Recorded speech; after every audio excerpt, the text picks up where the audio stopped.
Back in the room, eh? Your next comic is such a sweetheart of the scene. You guys are going to absolutely love her. Start clapping right now for Claire Malkie!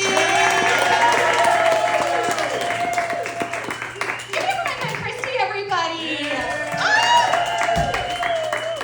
This is so fun. I'm so happy to be here. I actually don't drink alcohol. So they're like, do you want a glass of wine? I was like, I'll have some water. First dates are really fun for me because I don't drink alcohol, but I also don't drink caffeine. So they're like, do you want to go to a bar? I'm like, no. Do you want to go to a coffee shop? I'm like, no. I'm like, actually, let's just not go at all. Let's just call it off. So did anybody work today? Yeah. I work too. I work at a Pilates studio. Woo! Yeah. Has anyone here taken a Pilates class before? Amazing. Okay, love that. Well, if you haven't, Pilates is a workout class for women with body dysmorphia. And if you don't know what body dysmorphia is, keep that a secret.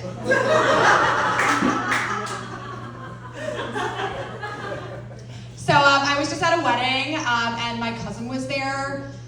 And you guys, my cousin, he thinks he's so cool because he was in the Air Force. I'm like, okay, I served too. I was in a sorority. You think I wanted to do that? No, I did that for my country. And my cousin, he like marches over to me and he's like, hey Claire, just so you know, we're not gonna hang out after the wedding because I have a new girlfriend.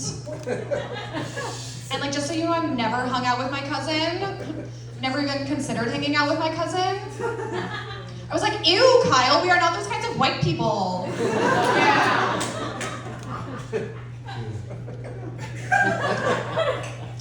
But how did you meet her and is she prettier than me? So there's a lot of messed up stuff in the world.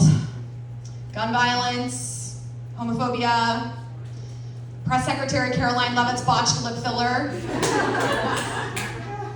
And despite all of those heinous things, the worst thing in my life personally is the number of weddings that I go to. In the last 4 years, I have been to 21 weddings.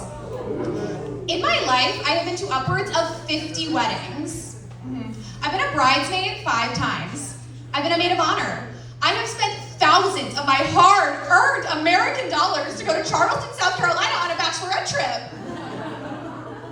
And the thing is, you guys, like, I could be doing so many other things with my time. Like I could learn Spanish. I could cure cancer. I could become president of the United States of America. Yeah. Wait, what am I saying? Women can be president. And I know there's a lot of men in the audience, so you might not like understand the like societal pressure for women to get married. So let me put it for you like this. Okay, imagine since you were like a little itty bitty baby boy, everyone in your life told you that one day you were gonna grow up to be an accountant. And when you become an accountant, you're gonna be the hottest you've ever been, you're gonna be the happiest you've ever been, and everyone is gonna tell you they're so proud of you. So you spend your whole life dreaming, you're like, oh, I can't wait to be an accountant. And then you grow up and like all your friends start becoming accountants, and you start going to like a lot of accounting events and learning about accounting culture. And then you find out you have to sleep in a bed with another accountant for the rest of your life. So you tell your friends, you're like, I'm not really sure if this like accounting thing is for me. And they're like, oh no, Claire, you just haven't found the right firm to work at. And I'm like, no, I don't think that's it. And they're like, actually, Claire, I think you're next. And I'm like, that's what serial killers say. And then the worst part is you tell your grandmother you don't want to be an accountant. And she says she's really disappointed in you because she wanted to live long enough to see you do her taxes. And the thing is, you guys, like, I actually almost did get married. I had a boyfriend for over 5 years. Thank you. And my ex is Indian. He has a very long Indian last name. And so when we would talk about getting married, he would ask me, he would say, like, Claire, like, when we get married, are you gonna take my last name? I was like, aw. No, that's cultural appropriation. Could you imagine if Christy introduced me and said, "Welcome to the stage, Claire Vishwa Kumar." And then I came on stage. You'd be like, "This white bitch, God." I will say though, being a white lady with an Indian last name, that's like having a black belt in yoga. You walk into the yoga studio and I'm like, "Hi, I know you have 200 hours of yoga teacher training, but my husband's grandparents are from India. I'll be teaching the class."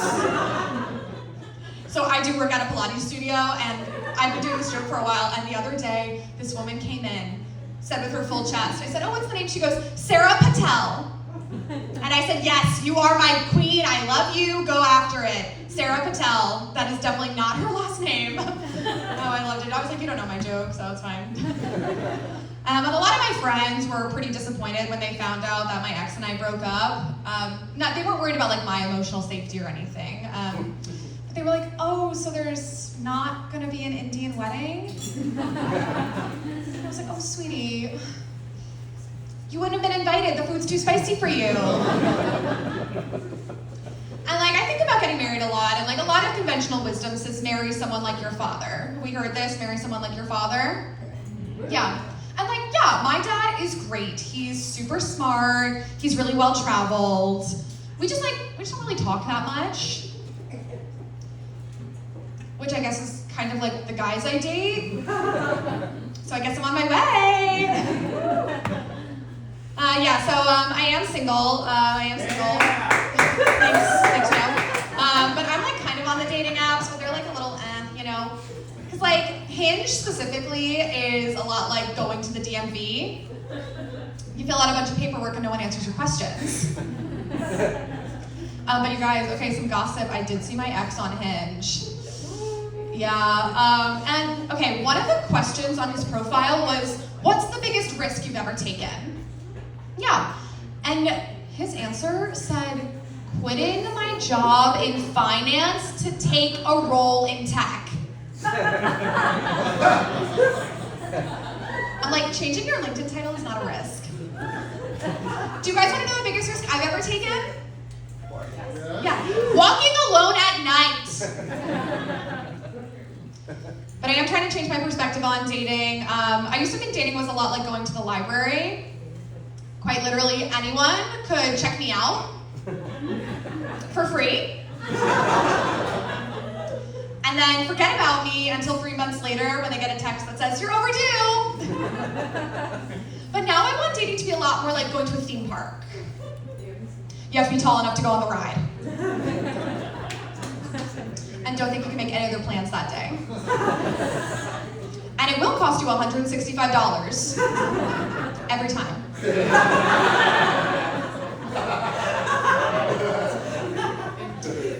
At least, yeah. That doesn't include snacks.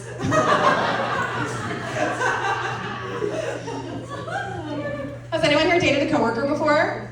Yeah, some of you are liars, okay. I dated a coworker before. His name was Colin. I was 22, he was 25.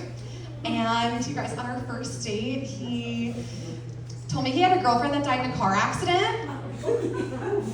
So I went home with him. And we get to his house, and his room is covered with pictures of this girl. He has a frame of her next to his bed, and her obituary was hung up on the wall. Yeah. So afterwards, I went home, and I went on the dead girl's Instagram. I had to check out the competition.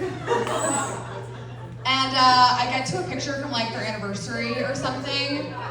And she had a pet name for him, for Colin. Yeah. Her pet name for him was Columbine. Yeah, somehow he dumped me after 3 weeks, and yet I cried about it for a year and a half. Okay, but don't worry, you guys. He turned out to be a total predator, so I really dodged a bullet. Didn't even have to hide in the library.